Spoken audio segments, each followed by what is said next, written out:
Estoy grabando la sesión porque, bueno, ahorita las explico. No, no. Ok. Hola, doctor. Ah, hola, Araceli. Ahorita no te estamos escuchando, no sé si... En un segundito está el doctor con ustedes. Ya. Muchas gracias, muy amable. Gracias, igual. Disculpa la demora con el link. Ok.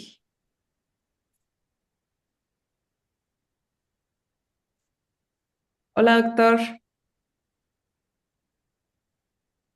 No lo Está escuchamos. silenciado, doctor. Ajá.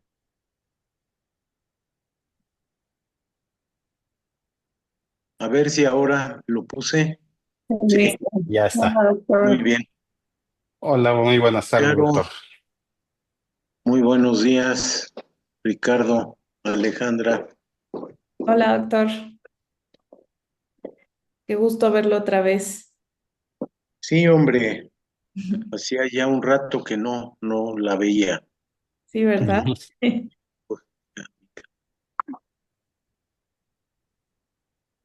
Ok.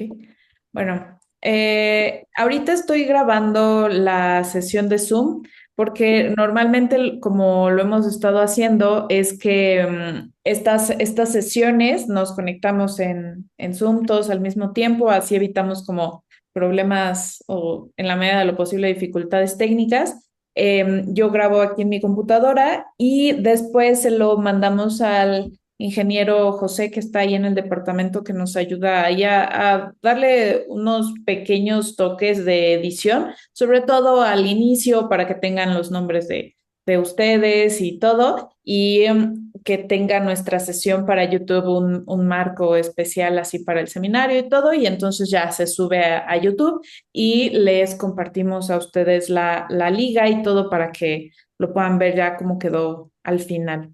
Entonces, si no tienen inconveniente, pues ahorita el doctor Escamilla me pidió estar aquí para presentarlos a ustedes dos en esta sesión especial del seminario y después pues ya yo les voy a estar haciendo las preguntas. Es un formato bastante informal, está dirigido especialmente para nuestros alumnos de licenciatura, entonces pues justo la idea es que no sea algo demasiado rígido, que no sea muy largo. Y después lo que hemos estado haciendo para difusión es hacer pequeños shorts, que son pedazos del video donde se comparte alguna idea en particular.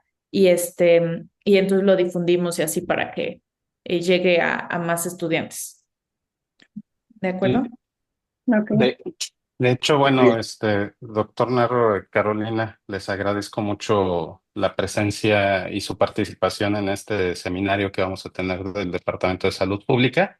Es un proyecto que ha estado impulsando esta Alejandra desde la coordinación de investigación de aquí del departamento con el objetivo justamente de cada semestre ir teniendo distintos temas que ayuden justamente para vincularnos con otras personas al exterior del departamento, pero también para llamar la atención y el interés tanto de académicos como de estudiantes en materia del campo de la salud pública.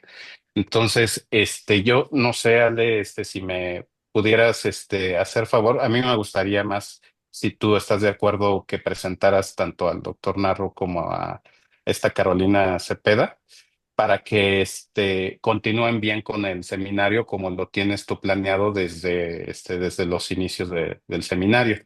Y bueno, yo no quise perder la oportunidad de venir a saludarlos y agradecerles, justamente porque pues aprecio mucho a los dos y como ha estado mucho tiempo también lejos de ustedes, pues me da mucho gusto saludarles y verlos aquí en el departamento que nos apoyen justamente con este proyecto que tenemos en puerta y pedirles una disculpa al mismo tiempo porque los días lunes nos reúne la doctora Carolina Sepúlveda a todos los jefes del departamento para cuestiones de planeación y de cuestiones que están sucediendo en la facultad. Entonces me voy a tener que retirar para ir a acudir a esta reunión, pero pues, los dejo en excelentes manos, en las manos de esta Alejandra, que es un excelente proyecto este el que está llevando a cabo.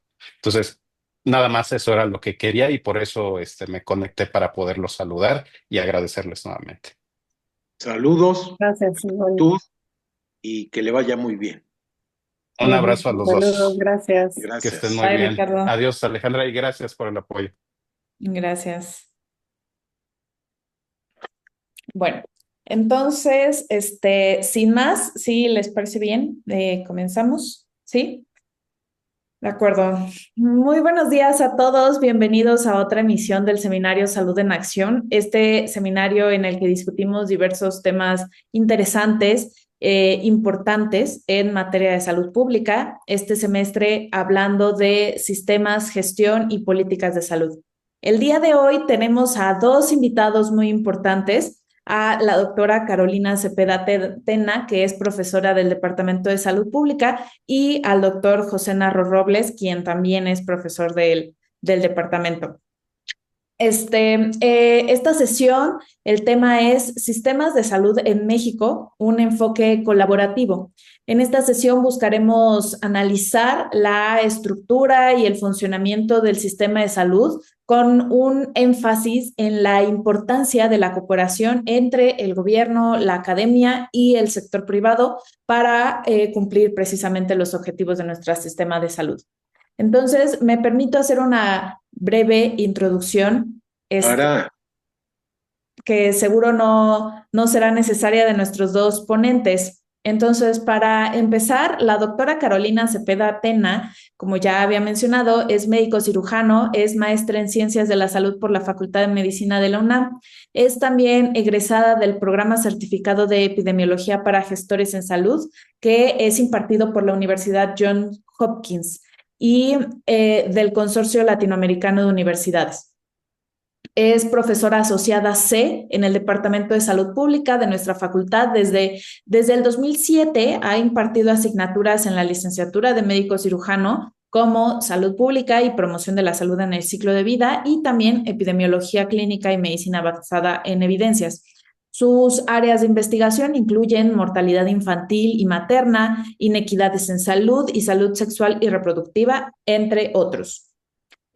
Actualmente es muy importante resaltar que coordina el Observatorio Nacional de Recursos Humanos en Salud, que está auspiciado por el Centro de Investigación en Políticas, Población y Salud de nuestra universidad.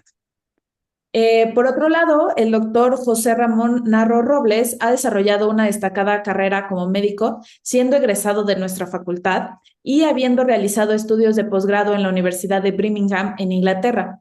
Ha también desarrollado varios cargos en administración pública como secretario general del IMSS, subsecretario de Gobernación y secretario de Salud. En la universidad ha desarrollado una carrera académica de casi 40 años, siendo director de la Facultad de Medicina y también rector de nuestra universidad entre 2007 y 2015.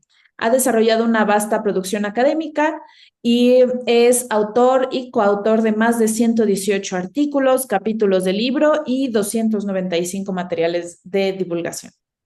Entonces, muchísimas gracias a ambos por haber aceptado la invitación de participar en esta sesión de nuestro seminario, porque creemos que la experiencia que han tenido ambos justamente ayuda muy bien a representar la importancia de este tema de colaboración y además de que los dos han tenido la oportunidad y han logrado representar personalmente esta vinculación entre la academia, el sistema de salud y también el sector privado, ¿no?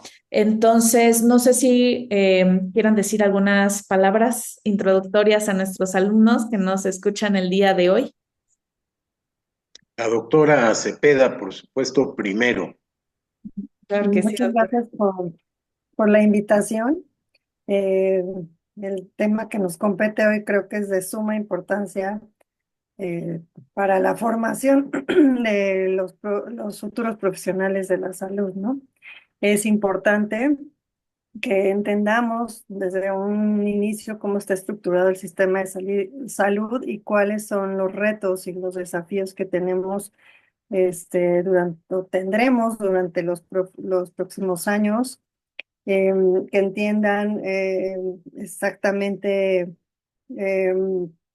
cómo es que podamos colaborar dentro de los diferentes sectores que tenemos y por supuesto es cómo la investigación en este tema se va a tornar de suma importancia para tomar decisiones importantes, ¿no? En materia de salud y en materia del sistema de salud, porque lo que nos compete pues es el bienestar de toda la población en este caso.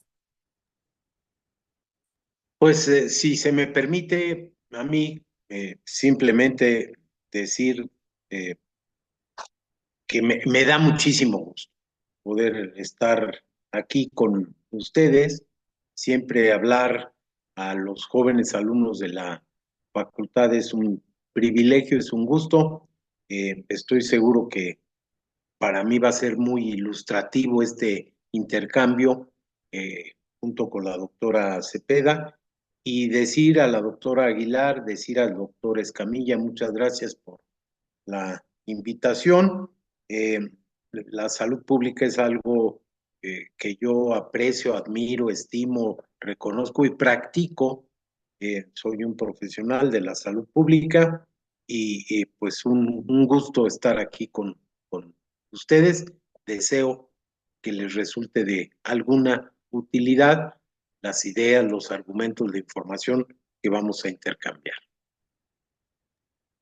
Pues sí, muchísimas gracias a ambos por estar aquí, por esas calurosas palabras de bienvenida para nuestros estudiantes y esperamos que en efecto seguramente les va a servir muchísimo en su formación, no solo en salud pública, sino en su formación como médicos generales, ¿no? Que es algo que intentamos dejar muy claro a nuestros alumnos de cómo la salud pública no es solo para gestores de salud, ¿no? Sino que todos, el médico general tiene que conocer la estructura del sistema de salud, los retos a los que nos enfrentamos y, por supuesto, contribuye a la solución de estos problemas, ¿no? Entonces, para empezar fácil, me gustaría preguntarles la primera pregunta que es, ¿cómo describirían ustedes la estructura actual de nuestro sistema de salud aquí en México? Específicamente, me gustaría que si nos pudieran ayudar a entender cuáles son los principales retos para garantizar una cobertura adecuada para toda nuestra población. Entonces, no sé quién de los dos quiera empezar. Doctora Carolina, Sí, muchas gracias. adelante. Bueno, realmente, ¿cómo describir la estructura actual del sistema? Pues estamos ante un sistema totalmente fragmentado y segmentado, ¿no? Tenemos instituciones de seguridad social, tenemos instituciones que van más de acuerdo a aquellos que no tienen alguna derechohabiencia este, a algún sistema de seguridad social. Tenemos el sector privado, ¿no? Entonces tenemos una mezcla de modelos de sistema que realmente no nos ha dejado avanzar de manera uniforme a todos juntos para lograr los resultados que deseamos. Es importante resaltar, ¿no? Que muchas de esta segmentación y de esta fragmentación pues se da justamente a que la atención a la salud se da a diferentes sectores de la población y van encaminados a dividir a la población en aquellas personas que tienen un empleo formal y aquellos que no tienen un empleo formal, ¿no? Y con base en eso, pues se deriva, ¿no? El modelo de atención que tenemos y por ende el sistema de salud que tenemos, ¿no? Y las condiciones con las que están. Algunos de los principales retos que tenemos para garantizar una cobertura adecuada, pues obviamente están estos problemas de acceso desigual, ¿no? Estas diferencias que se ven en la calidad de los servicios en las diferentes entidades prestadoras y, por supuesto, ¿no? La falta de financiamiento adecuado o cómo se va dirigiendo el dinero, ¿no? Para cada una de estas instituciones y cómo hacer realmente que el dinero se vea reflejado en, pues, resultados en salud, ¿no? Básicamente yo diría eso, pero le cedo la palabra al doctor por si tiene algo más que agregar. Sí, a ver, Estoy convencido de que el sistema de salud que nos han heredado otras generaciones tiene su origen por allá de 1943.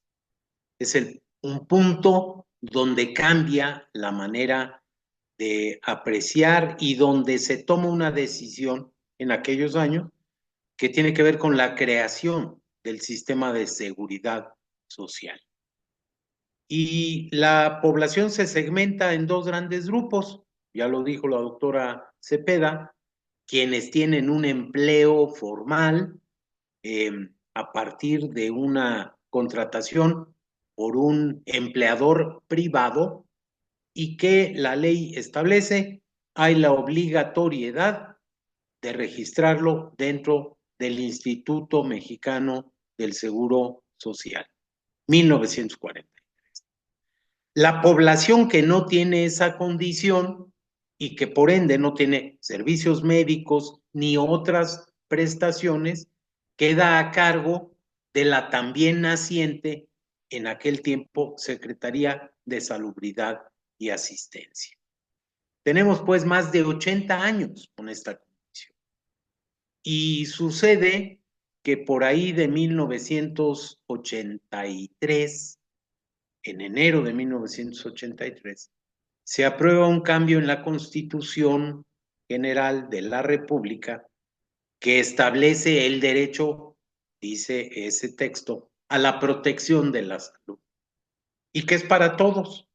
Y entonces, bueno, entre 1943 y 40 años después, 1983, hay un reconocimiento expreso al respecto.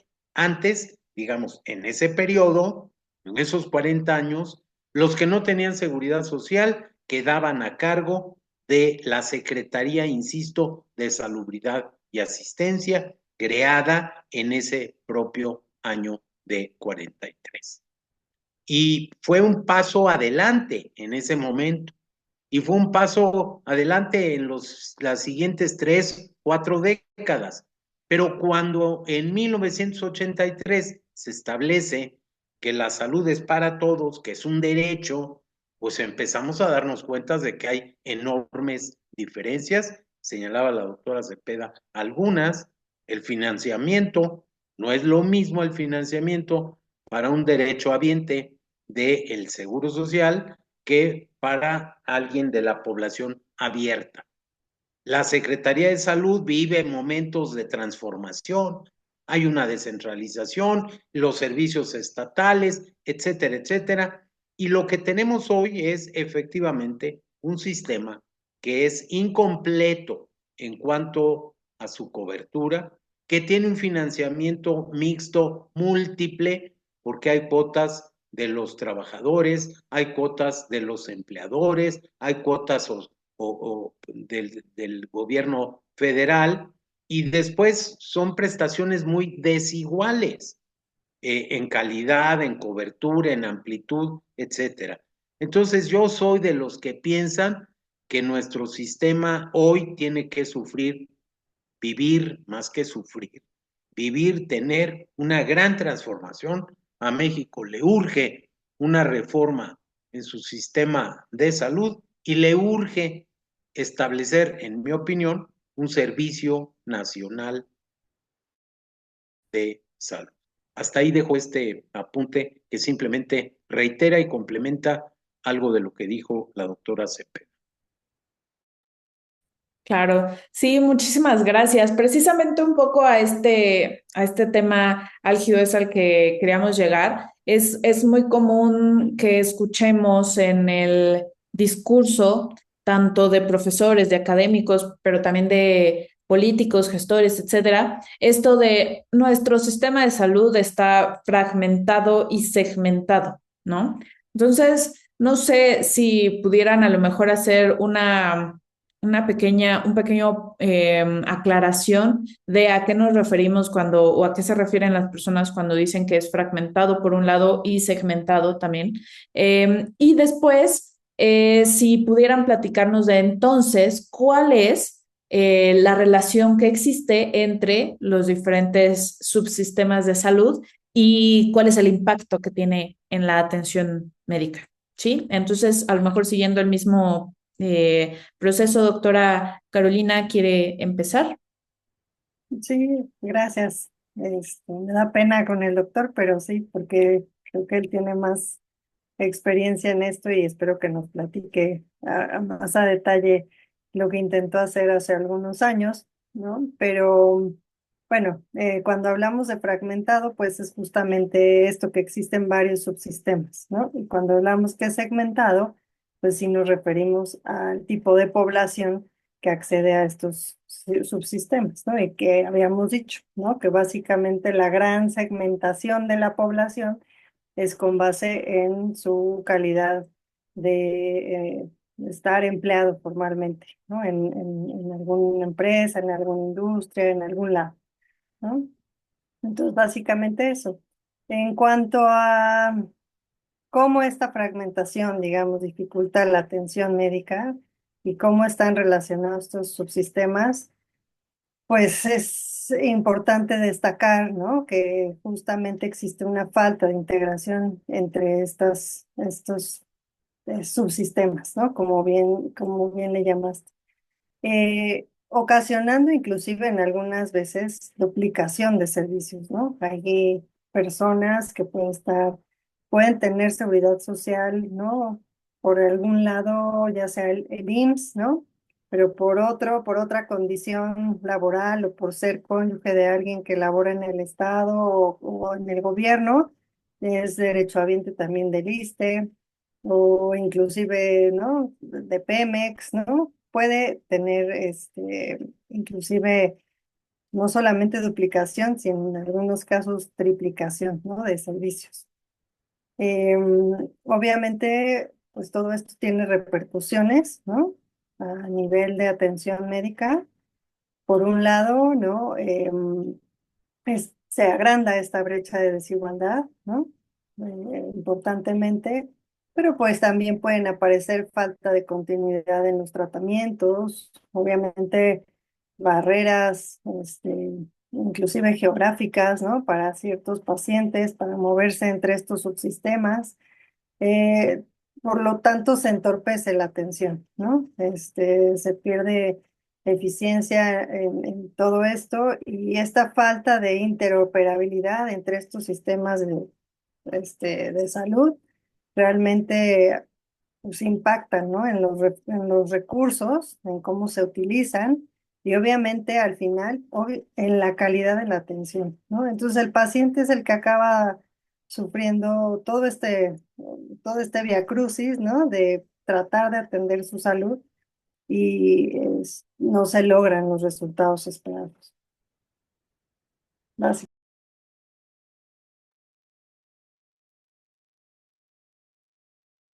Sí, doctor Narro, ¿tiene su micrófono apagado? Si yo quisiera decir, a ver, lo que deberíamos tener a estas alturas es que todas las personas tuvieran un acceso asegurado a servicios de salud, independientemente de su condición laboral o económica, porque olvidamos decir que quienes tienen recursos económicos pueden acudir a la medicina privada, pueden contar con un seguro de gastos médicos mayores o pueden solventar con su bolsillo, con gasto de bolsillo, una atención de urgencia, una necesidad en materia de salud. Pero la gran mayoría de la población mexicana no está en esas condiciones. Y entonces ahí entra el otro sector.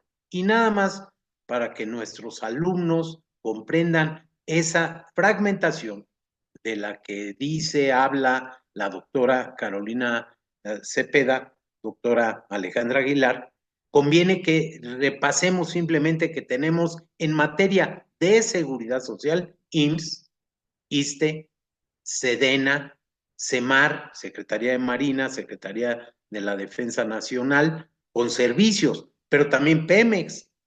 Pero no terminan ahí. Hay ISSSTEs estatales. El caso del Estado de México es mayúsculo. De hecho, el ICEMIM en Estado de México es la tercera institución de seguridad social por el tamaño, por la cobertura, más de 1 millón de derechohabientes. Por el lado de la población no cubierta por la seguridad social, tan existe la fragmentación que dice la doctora Carolina Cepeda, que tenemos los servicios federales todavía, que tenemos servicios estatales de salud todavía, que tenemos al IMSS Bienestar Programa y que ahora tenemos al IMSS Bienestar OPD. Entonces, claro que hay una multifragmentación y esta es solo, no es la lista completa, es la lista ejemplificativa de los servicios. No hablé del DIF. El DIF tiene servicios de salud, particularmente para el caso de la rehabilitación. Entonces, es un sistema extraordinariamente fragmentado y sí dirigido a estas tres tipos de población. La que económicamente puede pagar su atención y la que no pudiéndolo hacer o tiene el derecho por la contratación colectiva, en el caso de los trabajadores que tienen un empleador o por las condiciones generales de trabajo que se ofrecen en el caso del ISSSTE. Entonces, es muy complejo y esto genera indiscutiblemente desigualdades que se profundizan para el caso del acceso, la cobertura, y ya lo dijo también la doctora Cepeda, y yo estoy aquí como un repetidor de su conocimiento, que es muy amplio, de la vastedad de su experiencia, y a pesar de ser joven, la tiene, pero de la calidad de los servicios, de los tiempos de espera, o de lo que ya decíamos, del catálogo de servicios al que se tiene derecho. Porque en el caso de alguna institución, hay, por ejemplo, cirugía cosmética garantizada para esos trabajadores. Y en el otro caso, la población que no tiene derecho a la seguridad social, pues resulta que está lejos de eso. Hay muchos millones de mexicanos que todavía tienen problemas con la cobertura. Y desde la experiencia les digo, es muy complicado mientras no tengamos el padrón de la población por cubrir, se nos dificulta y encontramos lo que también decía la doctora Cepeda, una duplicidad o multiplicidad, porque llegamos a tener casos donde legítimamente, con apego a la ley, a la normatividad y a los derechos, una persona puede tener acceso, encontramos, a cinco subsistemas y eso pues genera gastos innecesarios, duplicaciones administrativas, contradicciones en los servicios. Por eso insisto, a México le urge una gran reforma y el establecimiento de un Servicio Nacional de Salud. Sí, muchas gracias. Ya precisamente los dos mencionaron todas estas brechas de inequidad que, como bien dijeron, o sea, el problema no es solo que existen, ¿no? Sino que se van profundizando continuamente. Y que, pues bueno, como decía la doctora Carolina, pues precisamente esta segmentación, digamos, de origen, que fue lo que ha ido haciendo que si se identifica otro grupo de la población que no tiene acceso, pues casi que parece que se crea otro subsistema diferente para atenderlo, ¿no? Y entonces, pues es un ciclo de nunca acabar, ¿no? Entonces, bueno, aquí me gustaría, a lo mejor ya le puedo hacer una pregunta a uno y luego la siguiente al otro. Doctor Narro, ¿qué papel usted que ya experimentó me parece que todos, de hecho, ¿qué papel juegan, por un lado, el gobierno, pero por otro lado, las universidades y el sector empresarial en mejorar el sistema de salud? ¿Cómo pueden contribuir cada uno de ellos a mejorar el sistema de salud?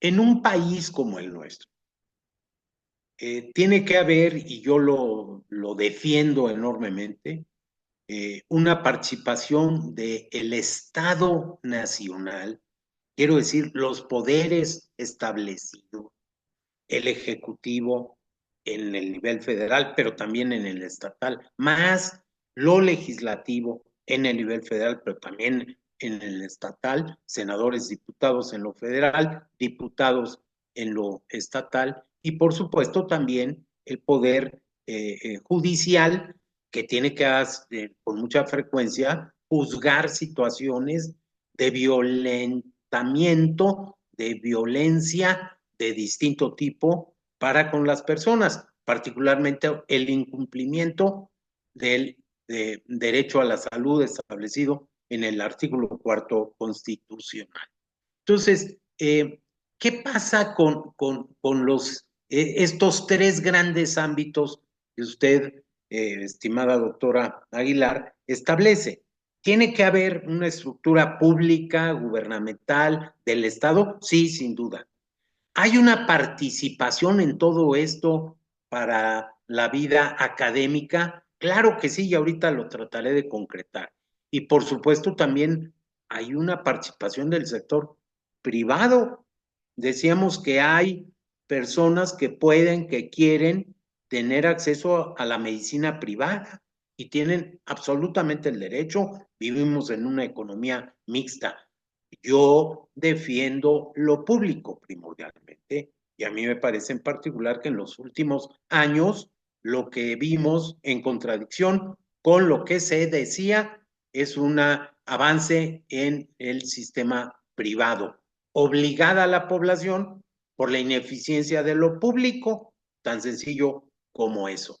Pero tiene que haber una relación. Doy el caso de los espacios académicos. A ver, es en las universidades públicas de México, principalmente, también en las privadas, es en las instituciones de investigación públicas, algunas facultades y escuelas de medicina, pero también institutos nacionales de salud o el Centro Médico Nacional o el de Occidente o el Monterrey. Y es en centros de investigación donde se desarrolla la investigación. Entonces, claro que hay una tarea muy importante para la academia, la formación de los recursos humanos, médicos, enfermeras, pero también químicos, ingenieros, veterinarios, administradores, trabajadores sociales, psicólogos, nutricionistas, etcétera, etcétera, todas las profesiones que tienen que ver con la salud. Dos, la parte del sector privado, que vuelvo a insistir, se comparte. Yo soy de la idea, es más, en la Ley General de Salud se establece, el sector privado forma parte del sistema de salud. Pues, ¿cómo no va a formar parte si ahí están laborando decenas de miles de médicos, enfermeras y otros, personal técnico, etcétera? Entonces, tiene que haber una articulación. En la vida real se da, sí, pero con dificultades.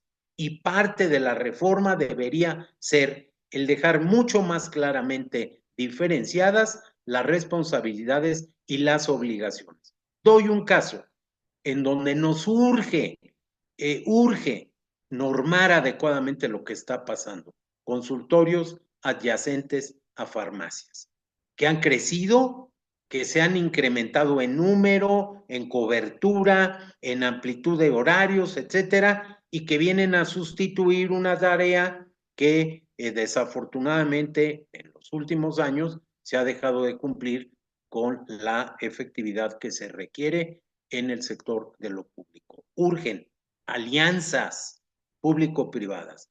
Urge relación y coordinación entre estos tres sectores que usted definió con toda claridad y pulcritud. Lo gubernamental, lo público propiamente dicho, más lo que tiene que ver con el sector privado y, por supuesto, indiscutiblemente, las instituciones académicas, incluidos los hospitales universitarios que tenemos en el país. Claro, sí, muchísimas gracias, doctor. Doctora Carolina, en este siguiendo esta línea de pensamiento de que cada uno de estos tres sectores tiene ciertas responsabilidades y tiene ciertos nichos en los que puede aportar, digamos, más sus conocimientos, su personal, su tecnología, sus recursos en general. ¿Cómo podemos hacer o cómo considera que deberíamos intentar mejorar la colaboración entre estos tres sectores para que sea más efectiva y podamos así mejor enfrentar los desafíos de salud pública que enfrenta nuestro país? Bueno, sí, es buena pregunta, pero yo creo, ¿no? Que nos tenemos que quitar el miedo, ¿no? De hablar de lo privado, ¿no? Como que cuando hablamos de lo privado ya pensamos lo peor, pensamos en corrupción, pensamos en miles de cosas, ¿no? Y yo creo que, como dijo el doctor, sí necesitamos urgentemente hacer estas alianzas público-privadas. Y gran parte de lo que tiene que hacer el gobierno es justamente proporcionar un marco regulatorio sólido para que esto se haga de la manera más transparente, ¿no? Entonces, pues si logramos hacer estas alianzas público-privadas, pues podemos desarrollar entonces programas de investigación conjuntas, ¿no? Podemos tener pues una visión mucho más compartida, ¿no? Como que tenemos claramente que está lo público por acá, lo privado por acá, y no se deben hablar porque uno es malo y uno es bueno, casi, casi. Y entonces, ¿no? Creo que tenemos que romper esa, ¿no? Esa, pues no sé cómo llamarle maldición, ¿no? No sé cómo decirle, pero realmente hacer que las cosas funcionen. ¿Por qué? Porque tenemos clarísimo que el sector privado, pues sí nos puede aportar muchísimas cosas de tecnología, de innovación y demás, que no quiere decir que no se hagan en otras instituciones públicas, ¿no? Por supuesto que sí. Pero si justamente logramos hacer programas de investigación conjuntos, ¿no? Pues obviamente se puede tener el financiamiento de un privado que se desarrolle en una universidad a lo mejor pública, pero obviamente, ¿no? Bien fundamentado desde el punto de vista legislativo y normativo. Entonces, yo sí creo que tenemos que avanzar en ese sentido. Y por otro lado, ¿no? Pues sí, proveer a las universidades de esa capacidad, ¿no? De poder formar profesionales de la salud. No estamos hablando nada más de médicos, sino todos los que dijimos que están alrededor y que tienen que ver justamente con la atención a la salud y con esta visión, ¿no? De poder mejorar la salud de los mexicanos de una manera también mucho más, pues más abierta, ¿no? En el sentido de que, pues no porque estamos nosotros en una institución pública vamos a satanizar lo privado y demás, sino formarnos en este sentido de que estamos trabajando en conjunto todos, ¿no? Yo más bien me iría por ahí. Sí, sí, de acuerdo, exactamente, doctora. Justo aquí me voy a saltar nada más una preguntita, porque precisamente, o sea, aquí en el Departamento de Salud Pública, evidentemente, gracias a todos los excelentes investigadores que trabajan en el departamento, pues somos parte del impacto que puede tener la investigación en los sistemas de salud, ¿no? Pero un poco siento que muchas veces desde dentro de la academia, o sea, uno se pregunta, ¿no? O sea, ¿por qué es que no se ocupa la evidencia que se está generando desde la academia en la toma de decisiones, ¿no? Y luego, bueno, doctor Narro, usted nos podrá decir mejor, pero desde las posiciones de toma de decisiones estoy segura de que existe el problema de, o sea, ¿por qué no se está generando la investigación que necesito para poder tomar las mejores decisiones, ¿no? A lo mejor. Entonces, ¿cómo cree, doctor, que la investigación en salud puede influir en este proceso de toma de decisiones, pero además, cómo favorecer que esa investigación llegue a las manos adecuadas en el momento adecuado para ayudar de la manera adecuada a esta toma de decisiones? A ver, doctora, es un tema realmente espléndido porque además nos permite resumir muchas de las cosas sobre las que hemos platicado hasta este momento. Y yo le quiero decir, por supuesto que el área de la salud el área de la investigación médica con todas sus variantes, lo básico, lo clínico, lo ético, lo filosófico, lo administrativo, lo de salud pública, lo epidemiológico, etc., etc. Es una de las áreas bien desarrolladas en nuestro país. Una de las áreas que tienen puntos de origen muy claros. Los grandes institutos nacionales de salud son la fuente, una de las fuentes más importantes. Las universidades de México que tienen esa capacidad son una de las fuentes más importantes junto con los institutos. Y los grandes centros médicos de la seguridad social también forman parte de todo esto. Pero también el sector privado, también en el Instituto Tecnológico de Estudios Superiores de Monterrey, se desarrolla investigación de calidad y todos somos al final mexicanos o todos estamos sirviéndole a México y todos deberíamos tener una gran alianza.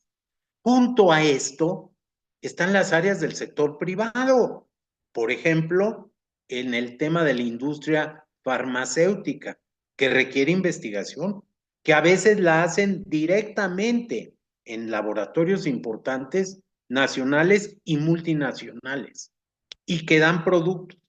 Y hay un eslabón, algo que se llama medicina translacional, que lo que pretende es eso, trasladar el conocimiento para ponerlo lo más cerca posible del paciente. Entonces, los grandes desarrollos, a ver, lo que vivimos que fue terrible con la pandemia espantosa de COVID-19, lo que nos generó de experiencias indeseables, también debe ser contrastado con lo que generó, por ejemplo, la posibilidad de que por vez primera, en menos de un año, nuestra especie, nuestra sociedad humana, tuviera no una, muchas vacunas para ayudar, para proteger, para prevenir enfermedades. Entonces, creo yo, no tengo ninguna duda de que es esa alianza, son esas estructuras conjuntas entre públicas y privadas las que nos permiten, las que nos ayudan. Entonces, ahí está el gran desarrollo potencial posible y hay que seguirlo estimulando. Necesitamos más investigación de calidad y que se pueda trasladar en favor de los pacientes, de nuestros pacientes. Claro, muchísimas gracias, doctor. Precisamente muy bueno, muy padre escuchar su punto de vista, porque como ya dijimos, o sea, tiene la visión desde el lado de la universidad, desde el lado de la toma de decisiones y todo. Y en combinación también con la experiencia de la doctora Carolina en este tema de cómo favorecer la formación de nuevos recursos humanos para la investigación, para la docencia, en general para la medicina. Doctora, me gustaría preguntarle ahora su punto de vista y su experiencia acerca de cómo pueden los estudiantes de medicina que escuchen esta emisión de nuestro seminario Salud en Acción y que se interesen por estos temas o que quieran llegar a los lugares a los que ustedes ya han logrado llegar, ¿cómo se pueden empezar a acercar a contribuir para hacer investigación útil y aplicable a la vida real desde su formación como médico general, pero además también específicamente a lo mejor en sistemas de salud, ¿no? O sea, ¿cuáles son esas áreas? ¿A dónde pueden acudir? ¿Qué recomendaciones les daría? Etcétera. Mm. Bueno, yo creo que, bueno, primero que nada debemos asegurarnos que los temas que se investiguen estén alineados, por supuesto, a las prioridades que tenemos en salud pública y, por supuesto, ¿no? Incluir actores clave, ¿no? Para esta identificación de problemas. Pero entonces yo creo, ¿no? Que si mientras el sector educativo y el sector salud no se hablen, ¿no? pues va a ser muy difícil que esto pueda suceder y yo creo que ha sucedido, ¿no? Como ejemplo más claro pongo, ¿no? La formación de los recursos humanos, ¿no? Estamos formando, en este caso, médicos que, ¿no? Al final, a lo mejor no tienen cabida en el sistema. Entonces, no nos estamos comunicando porque no sabemos, entonces, qué quiere el sistema, entonces, qué vamos a formar. Pues mientras no tengamos alineado esto, pues va a ser muy complicado, este, trascender, ¿no? Este desafío, ¿no? Eh, y luego, sí, creo también realmente que se debe promover, ¿no? La participación de los estudiantes en los proyectos de investigación desde etapas muy tempranas. Pero para esto obviamente tenemos que incluir ciertos aspectos educativos, ¿no? Dentro de los currículos. ¿No? O sea, si yo quiero promover que haya investigación y demás, pues tengo que enseñarles metodología de la investigación, tengo que enseñarles epidemiología, tengo que enseñarles estadística, ¿no? Y priorizar, ¿no? Estos grandes temas, ¿no? Para que realmente los estudiantes se involucren, ¿no? Y puedan participar desde etapas tempranas. Y pues por otro lado, también herramientas o habilidades, ¿no? Que también fomenten su capacidad de comunicar, asertivamente, claramente, y que realmente, puedan aplicar, ¿no? Todos sus conocimientos en, en aras de mejorar la investigación, ¿no? Pero entonces, si no les damos las herramientas, pues va a ser imposible que ellos también se involucren y que uno, por ejemplo, como investigador, pues acoja a un grupo de estudiantes y yo, ¿no? Si no los veo capacitados para eso, ¿no? Entonces creo que pues es una mezcla de cosas, pero pues todas abonan a esto, ¿no? Y al problema que tenemos hoy en día, que realmente es difícil que los jóvenes participen y se involucren, ¿no? Sí, exacto. Aquí en la universidad, por lo menos en el departamento del doctor Escamilla, ha hecho esfuerzos muy importantes para precisamente, ¿no? O sea, un poco atraer a los alumnos a la investigación, pero por otro lado también encontrar esas oportunidades para dotarlos de capacidades en diferentes áreas, ¿no? O sea, por un lado en epidemiología, por otro lado también en programación, por otro lado en manejo de paquetes estadísticos e incluso de irlos impulsando hacia diferentes posgrados en salud pública, ¿no? En todas sus múltiples vertientes.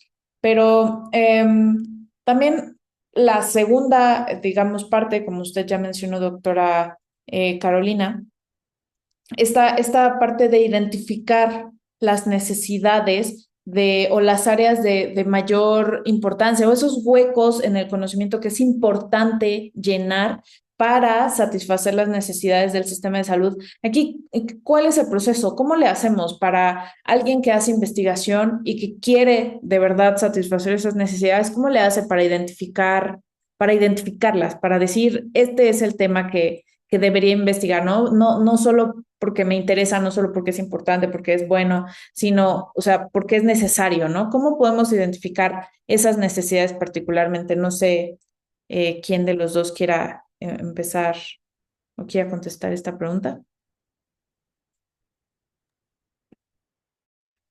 Sí, doctora Carolina. La doctora Carolina. ¿Yo? Ok. Bueno, ¿cómo identificar áreas de mayor necesidad?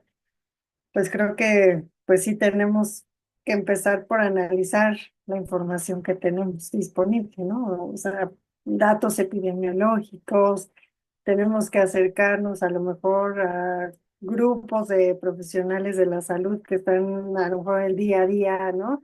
En la atención médica. Obviamente sí tenemos que acercarnos también a los tomadores de decisiones y yo creo que también tenemos que acercarnos con los pacientes, ¿no? Que son los que están viviendo día a día todo esto, ¿no?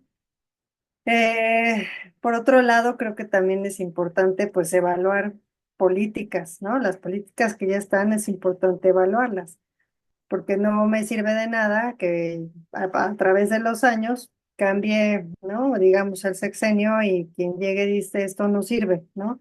sin haberlo analizado detalladamente, meticulosamente, para ver qué cosas se pueden rescatar y no repetir ciertos errores o no repetir ciertas cosas. Em, También creo que pues tenemos que considerar la relevancia social, ¿no? De los temas, ¿no? Tenemos que tomar en cuenta a los grupos vulnerables y acercarnos de alguna manera a investigar estos grupos y sus necesidades. También creo que es importante destacar pues todas estas tendencias emergentes, ¿no? Como los problemas de salud mental, eh, el cambio climático, ¿no? Que por supuesto que va a ser uno de los temas relevantes a investigar, ¿no? O ya está siendo, pero tiene que ser, ¿no? También, ¿no? Uno de los principales problemas de salud pública que determina la OMS para los años próximos es esta resistencia antimicrobiana, ¿no? Entonces, digo, tenemos varios ejemplos que creo que sí son importantes de a lo mejor por dónde empezar, ¿no? Digo, son muy amplios, pero obviamente por ahí yo creo que se puede empezar a indagar y a ver y a buscar justamente pues esta colaboración, ¿no? Acercarnos con la gente que sabe, acercarnos a hacer grupos interdisciplinarios profesionales y de investigadores y obviamente pues aprovechar el uso de la tecnología y los avances que nos ha brindado, ¿no? Sí, claro que sí, doctor. Narro, no sé si quiera comentar algo al respecto de cómo identificar estas necesidades importantes para el sistema en investigación.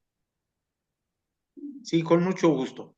Y yo aquí tengo que decirlo con mucha claridad. Yo estoy en total favor de dos grandes líneas de política general. Por un lado, la libertad de investigación. El investigador puede y debe investigar lo que corresponda a su interés. Pero dos, claro que hay mecanismos para estimular líneas de investigación alrededor de los grandes temas y asuntos. A ver, algunas son cosas muy sencillas. Eh, ¿Por qué no tenemos los niveles de vacunación que demanda un país como el nuestro, que tenía un país como el nuestro?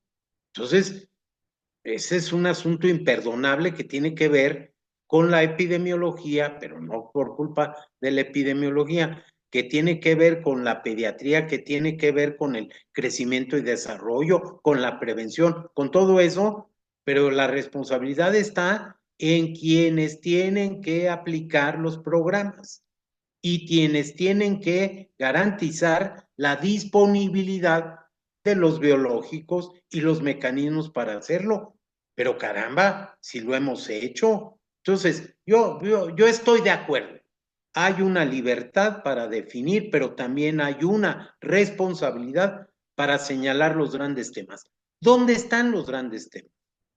A los estudiantes de medicina, yo les diría, en lo que enferma a la sociedad mexicana y en lo que está generando un impacto en la mortalidad, morbilidad y mortalidad. Ahí están muchos de los grandes riesgos y de los grandes problemas. De pronto nos parece que ya se sabe todo en materia de enfermedades cardiovasculares, falso, que ya se tiene todo el conocimiento en materia de el caso de la diabetes, falso. Y finalmente, incluso aunque sabemos mucho más hoy que hace 10, 20 o 50 años, pues cuando uno revisa el impacto que está teniendo estas enfermedades no transmisibles en la población, pues es extraordinario. Mencioné dos de las dos primeras causas de muerte. Y puedo irme al caso de la morbilidad y decir entonces que son las infecciones, las respiratorias, las urinarias y las gastrointestinales. Ahí hay. ¿Y sabemos todo? No, no sabemos todo. Y en todo caso, tenemos que indagar en el tema del estilo de vida de la gente, lo que está poniendo en riesgo a la población y bueno, pues tenemos que llegar a la conclusión, la alimentación, la dieta, los niveles de obesidad y de sobrepeso que tenemos, el impacto en las cifras tensionales, el impacto con una genética proclive como la del mexicano para desarrollar dislipidemias, para desarrollar diabetes, que nos están generando, insisto, muertes. O también las condiciones sociales, económicas, que son malas compañeras cuando estamos de la salud, cuando hablamos de pobreza o de pobreza extrema en nuestro país. Entonces, hay muchos campos.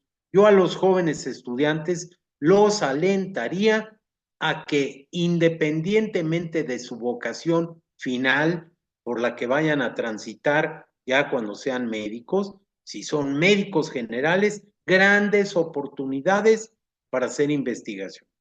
Si son especialistas, grandes oportunidades. Y si se deciden por estudiar algunos de los bellos campos que tienen que ver con la salud pública, la epidemiología, la administración de los servicios, pues hay grandes campos. O en lo social, la parte de determinantes sociales, económicos y de la conducta, decía la doctora Cepeda, salud mental, adicciones, tenemos ahí no una bomba de tiempo, es que está tronando todos los días, está incrementándose. A ver, jóvenes, cerca de 8,500 personas pierden la vida porque se la quitan ellos mismos. Se trata de suicidios y se trata de cientos de miles de ideaciones o de intentos. Y claro que esto tiene que ver con la angustia, con la depresión, con el modelo de vida que seguimos, con las condiciones de la familia, del empleo, las oportunidades, el desarrollo, las metrópolis, la vida rápida, la anomia, etc., etc., etc. Investiguen, participen aumentando el conocimiento y le harán un bien a su profesión y a ustedes mismos, a sus pacientes. Sí, muchas gracias, doctor, muy amable por esas palabras tan que creo que van a motivar mucho a nuestros estudiantes para que se acerquen precisamente como menciona al campo de la investigación. Y finalmente, y retomando algo que también ya había mencionado la doctora Carolina, ¿qué cambios o qué mejoras creen que son necesarias para en la formación, o sea, dentro, como ya había mencionado la doctora, dentro del currículum de los estudiantes de medicina para que puedan contribuir mejor a la investigación en salud pública? O sea, ¿cuáles dirían que son esas mejoras indispensables, clave, para favorecer que se involucren los estudiantes en la investigación? Ahora le gano a la doctora Carolina Cepeda en Sí, esta por supuesto, oportunidad doctor. porque ya estamos terminando. A ver, yo animaría a los jóvenes que nos están escuchando, que espero sean muchos, a que no vean en el campo de la salud pública, de la medicina preventiva, de la medicina social, de la epidemiología, de la administración de los servicios, algo que es simplemente para cumplir con un currículum. Materias que, híjole, tengo que pasar porque si no, no termino. No, hay cosas bellísimas y uno tiene que entender que todas las áreas de la medicina, a los jóvenes les digo, si yo tuviera que volver a estudiar, volvería a estudiar medicina, porque es una profesión que le permite a uno múltiples caminos, que lo puede conducir a la filosofía, a la historia, a la cultura, a la literatura, al laboratorio, al quirófano, al consultorio, a la comunidad. En todos esos espacios se puede hacer medicina y buena medicina. Pero volteen a ver el caso de la salud pública, el caso de la epidemiología. Yo los invito a que traten de interiorizarse en eso. La primera condición, Alejandra, pues que les guste, que les interese, que tengan un profesor que pueda estimular, el que se acerquen, el que se asomen. En mi caso, Yo tuve grandes maestros que me ayudaron. Y claro, los tenía en cardiología y en gastroenterología cuando llevaba la clínica correspondiente. Y cuando la llevaba quería ser gastroenterólogo o quería ser cardiólogo. Pero también cuando tuve un gran maestro o grandes maestros en este otro campo, dije, me tengo que asomar a la medicina poblacional, porque hay una forma de ayudar y es viendo pacientes de uno en uno. Esa es la medicina clínica. Pero hay otra manera, que es de verlos por grupo, por poblaciones, por miles, por cientos de miles o por millones. Y esa es la medicina poblacional. Ese es el espacio de la salud pública, precisamente. Entonces, uno, interesarse, motivarse, conocer, acercarse. Dos, pidan en el departamento o tienen profesores como quien nos está el día de hoy coordinando, como la doctora Aguilar, o tienen profesoras como la doctora Carolina Cepeda, que son extraordinarias, que tienen formación, que conocen, que saben, que tienen experiencia y que les pueden ayudar para contribuir en su desarrollo, en su formación. Y tercero, piensen, si hay un compromiso y es muy grande cuando uno decide incursionar en este campo de lo poblacional, de la salud pública. Y es que los errores se hacen no de uno en uno, se cometen en población y son muy graves. Y yo tengo que decirlo porque si no, no me sentiría bien conmigo mismo, y es que hemos cometido en este país recientemente, y ahí están los datos, en el campo de la salud pública, errores que costaron la vida, literalmente, de cientos de miles de personas que no debieron haber fallecido. Entonces, tiene una importancia, tiene una gran trascendencia, y de esa forma se puede demostrar. Pero también, si yo les digo a los jóvenes que hay programas de salud pública que han salvado a cientos y cientos de miles de personas. La vacunación, por ejemplo, las acciones preventivas, la detección temprana, los programas de planificación familiar y salud pública que tenemos en este país, o las acciones que tenemos que fortalecer para diagnosticar a quienes tienen hipertensión o tienen sobrepeso, obesidad o tienen diabetes mellitus o sufren o van a sufrir insuficiencia renal. No es posible que la primera causa de amputación sea el caso de la diabetes mellitus.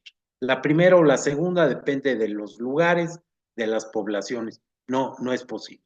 No podemos, no debemos llegar a esos niveles. Es muy importante y yo les animo, los invito, las invito a ustedes, queridas colegas médicas de la información, a que se asomen a este maravilloso campo de la medicina poblacional.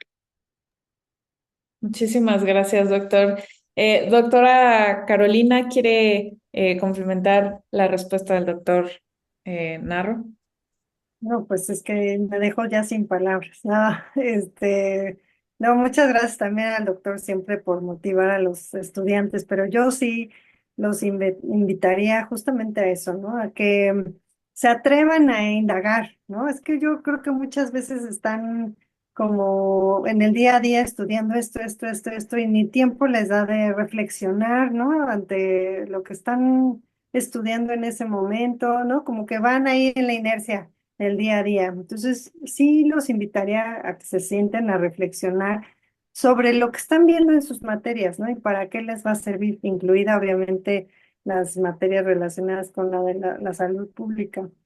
Y justamente, además del interés y de la indagación que se necesita, pues sí, este, desarrollar ese pensamiento crítico, ¿no?